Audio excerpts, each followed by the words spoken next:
Welcome to my channel. Today we are going to discuss the most common fallacy in machine learning engineering, the belief that every metric improvement is a real win. This is the model improvement fallacy. Comparing metrics without context is dangerous. Let's look at two models. Model A on the left with an accuracy of 84.2% and Model B on the right. Notice the lift here, a 1.3% improvement. We might be tempted to celebrate this win, but wait, is this improvement real?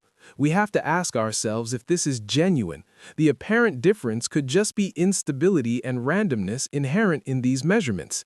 We need to know if this 1.3% is a signal or just noise.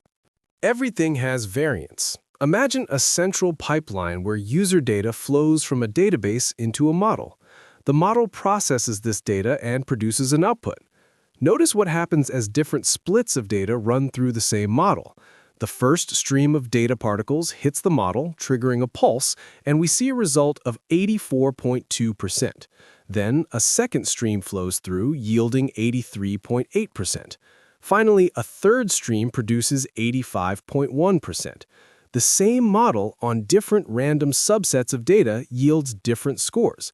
This illustrates why a single number is never the whole truth. Metrics are random variables, not constants. Ideally, we test everything. Statistical rigor isn't just for academic papers, it lives in production. We apply it to Model A/B tests to compare architectures, and to feature flag rollouts to ensure safe launches. We even use it for UI/UX changes and recommendation algorithms. Each of these scenarios requires the same statistical foundation to ensure that the decisions we make are driven by data, not luck. We face a single, critical question. Is the difference real or just chance? We need to distinguish between a result valid only due to randomness and a real effect. Our goal is to quantify the uncertainty. We measure the probability of chance.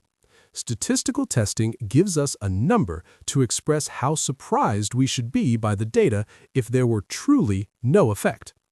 If you found this video helpful, please like and subscribe to the channel for more AI engineering content. Thanks for watching.